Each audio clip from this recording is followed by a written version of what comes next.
We're here at JavaOne 2008 in San Francisco, California at the Altova booth number 211. Last week, Altova announced version 2008 release 2 of its software product. Altova DiffDog has some really cool features in version 2008 release 2. The first thing I'm going to show you is a comparison of a Microsoft Office 2007 OpenXML documents. Two versions of a Word document. We're actually able now in DiffDog to open the Office XML format and compare the internal structure.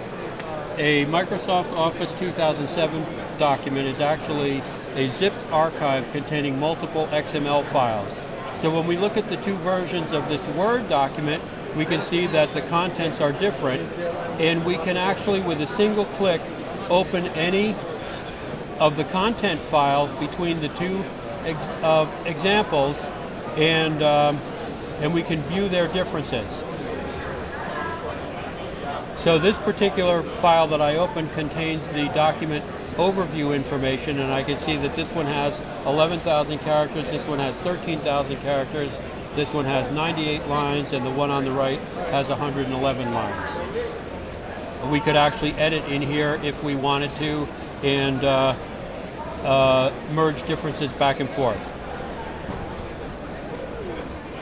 We can view it in text view like this, and we can also view it in grid view, which is a different view that shows both the XML elements in the document and the content as well. Since we can open a zipped archive and view the contents, another new feature that I want to show you is the ability to actually compare the contents of any zip file.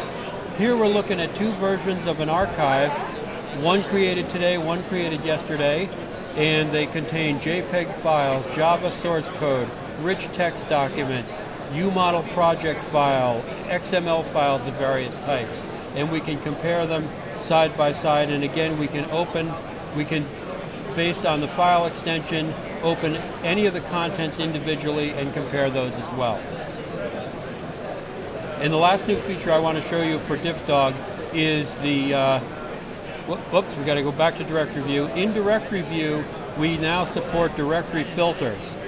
When you have a very large directory with thousands and thousands of files, you may want to just define subsets of them to compare. Now we provide, with the application, some filters already set up for non-binary files, no CBS files, just text files, and so on. But you're also able to define any format that you want on your own, any filter that you want, and apply it. Here's one where we were looking for image files to compare that were the types of image files we might use on the Altova website, and we restricted the directory view to just those types of files. And within our zip file, there are none of those types of files. But if we go back to no filter, again, we can easily see the entire contents.